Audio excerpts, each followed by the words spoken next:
नमः। हरि ओम श्री महागणाधिपतये नमः। श्री महासरस्वत्यै नमः। श्री गुरुभ्यो नमः।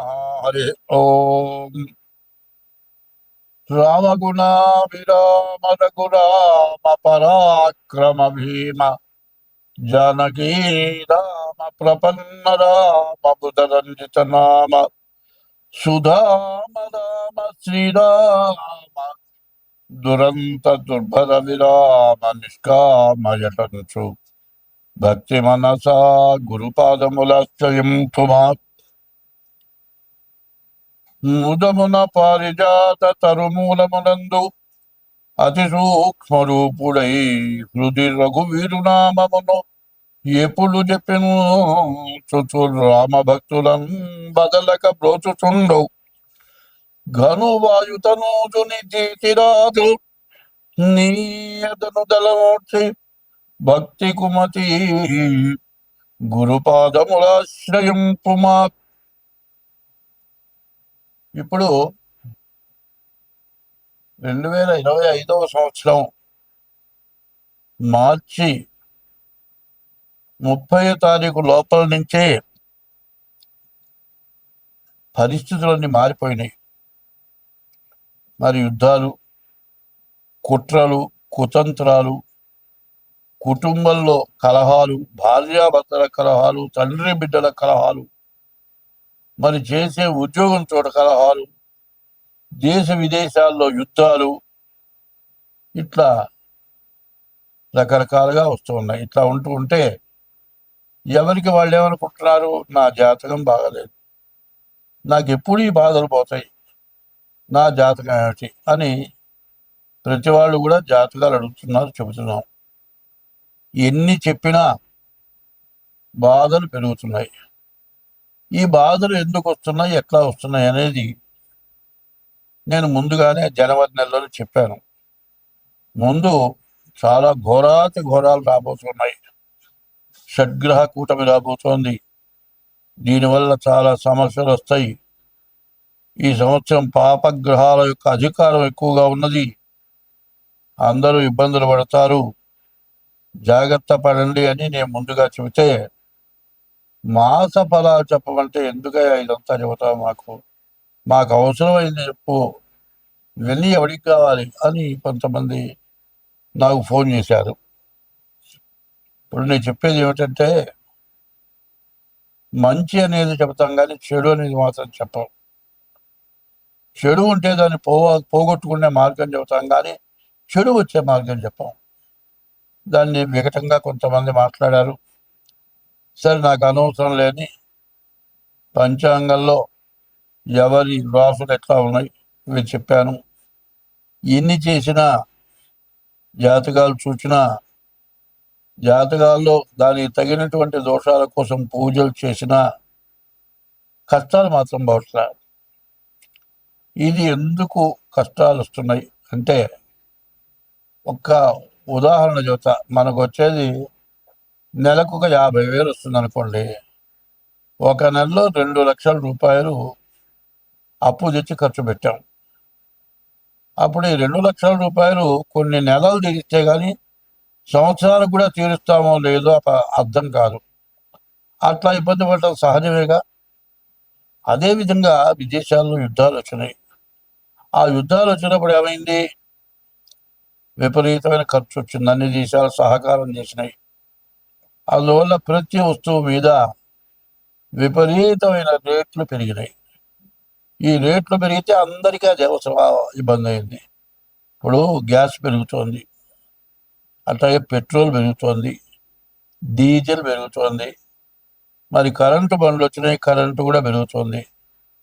ఇది నిత్యావసర వస్తువుల్లో మరి ఏ వస్తువు మన ఇంటికి చేరాలన్నా, ఎక్కడ పండిన పంట అక్కడే తిండగా ఇంకో చోటు పోవాలి. అవి రావాలంటే లగేజ్ ఖర్చులు ఉన్నాయి. ఇట్లా ప్రతి వస్తువు పెరిగింది. దీనికి తోడు విపరీతమైన వరదలు 2 నెలల పాటు, ఒక రోజంటూ ఖాళీ లేకుండా, ఒకరోజు ఖాళీ ఉన్నా ఇంకో రోజు బాగా, పగలు లేకపోతే రాత్రి, రాత్రి లేకపోతే పగలు, ఈ విధంగా విపరీతమైన వర్షాలు, వరదలు దీనివల్ల బీభత్సం అంతా కుళ్ళిపోయి కొన్ని జీవరాశులు నీళ్ళలో పడి చచ్చిపోయి నదులు పొంగిపోయి దీనివల్ల రకరకాలైన వ్యాధులు వచ్చి దోమకాటు పెరిగి మరి తిండి వరకే కష్టంగా ఉంది ఇప్పుడు. ప్రైవేటుగా పని చేసుకునే వాళ్ళు ఉన్నారు, బజార్లో బండి పెట్టి టిఫిన్ బండి వేస్తాడు. ఈ వర్షానికి వేసినా అమ్ముడు పోదు. అమ్ముడు పోతేనే అసలు కూడా జాలదు, మొత్తం అమ్ముడు పోవట్లేదు, మొత్తం దిబ్బలో బారేసుకుంటున్నారు. ఇట్లా కొంత నష్టం జరుగుతుంది కాదండి. ఎక్కడో టిఫిన్ చేస్తే ఎవరికో వాంతులు విరోచనాలు వచ్చినాయి, బలాంతో టిఫిన్ చేస్తే వచ్చిందని ఎప్పటికైనా మొత్తం బంద్, హోటల్తో సహా బంద్. ఇట్లా అయితే ఏమవుతుంది, డాక్టర్లు ఏం చెబుతున్నారు, వండినట్లు ఇంట్లోనే వేడి ఆహారం తినండి, కాచిన నీళ్లు తాగండి చెబుతూ ఉంటే తిండి తింటే ఖర్చు కంటే వ్యాధికి ఎక్కువ ఖర్చు అవుతుంది. ఇంటి యజమానికి వ్యాధి వస్తే వాడి ఇంట్లో కూర్చుంటే వాడి సంపాదన లేకపోతే ఇంకా ఖర్చు పెరుగుతుంది. ఇట్లా రకరకాలైన బాధలు పడ్డాం. ఇవన్నీ ఎందుకు వచ్చినాయంటే మనకొక్క దుర్గుణం ఉంది. మనకంటే పైవాడిని చూసి మనం ఎట్లా బాగుపడతాం, వాడికంటే మనం ముందుకే ఎట్లా పెడతాం, ఇదొక ఆలోచన. అనుకుంటే అయ్యే పనే కాదు. ఎవడైనా సరే బాగుండాలి అనుకుంటే మనకంటే తక్కువ వాడిని చూసి అయ్యో వాడికంటే మనం బాగున్నాం, మనం ఎంతుంటే ఒక పూటన వాడి పెడదాం అనే ఉద్దేశం మనకు కావాలి. ఇప్పుడు అట్లా లేదు. ప్రతి వాడికి మనకంటే ఎక్కువగా ఉన్న వాళ్ళలాగా మనం కావాలి, మనం ఎక్కువ సంపాదించుకోవాలి, బాగా ముందుకెళ్ళాలి. ఇట్లాంటి కోరిక వల్ల అందరూ నష్టపడుతున్నారు. అదే కాదు, ఒక ఉద్యోగి ఉన్నాడు, ఒక పెద్ద ఒక కంపెనీ ఏదో వ్యాపార సంస్థలో పనిచేస్తున్నాడు గుమస్తా. వాడికి నెల జీతం మొత్తం ఇవ్వరు, నెల 15 రోజులు అయిన తర్వాత ఇస్తారు. ఆ నెల 15 రోజులు అయిన తర్వాత కూడా 20 రోజులు ఉచితం ఇస్తారు. పోయిన నెల 15 రోజులు, ఈ నెల 15 రోజులు, 30 రోజులు జీతం ఆపుకుంటాడు. ఇట్లా జీతం ఆపుతూ ఆపుతూ ఆపుతూ ఒక 4 నెలలు, 5 నెలలు, 6 నెలలు జీతం ఆపుతాడు. తీరా జీతం ఇవ్వయా, నీ ఇష్టమైతే 2025వ సంవత్సరం అక్టోబర్ నెల మరి 5వ రాశి సింహరాశి. ఈ సింహరాశికి అష్టమంలో శని, వక్రించిన శని. మరి వీళ్ళ బాధ చెప్పడానికి వీల్లేదు. మరి ఓడలో వెళుతున్నాడండి, ఓడ మునిగిపోయింది. మంచి గజ ఈతగాడు మరి సముద్రంలో దిగాడు. ఈతగాడు ఎంత ఈతాడు, నడి సముద్రంలోంచి ఒడ్డుకు చేరుతాడని నమ్మకం లేదు. మరి అంత ఘోరమైనటువంటి పరిస్థితి.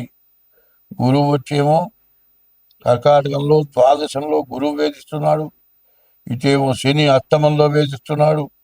ఈ పరిస్థితిని చెప్పడానికి వీలు కానటువంటి కష్టం. ఈ కష్టం ఎట్లా ఉంటుందంటే సింహరాశి వాళ్ళ పరిస్థితి, గర్భవతి అయిన స్త్రీ ప్రసవ వేదన పడుతూ ఉంటే పక్కనున్న వాళ్ళంతా కూడా చాలా భయపడుతూ బాధపడుతూ ఉంటారు. ఆ డెలివరీ అయ్యి ఆ శిశువు బయటపడి తల్లి పిల్ల బతుకున్నారు అని వినేంత వరకు చాలా భయంకరంగా ఉంటారు. ఆ మనిషి పడే బాధ అట్లా ఉంటుంది. కాబట్టి ఈ సింహరాశి పరిస్థితి అట్లా ఉంది. ఈ సింహరాశి వాళ్ళు జాగ్రత్తగా జాతకం చూపించుకోండి. ఉన్న రూపాయిని ఎక్కడా ఖర్చు పెట్టద్దు.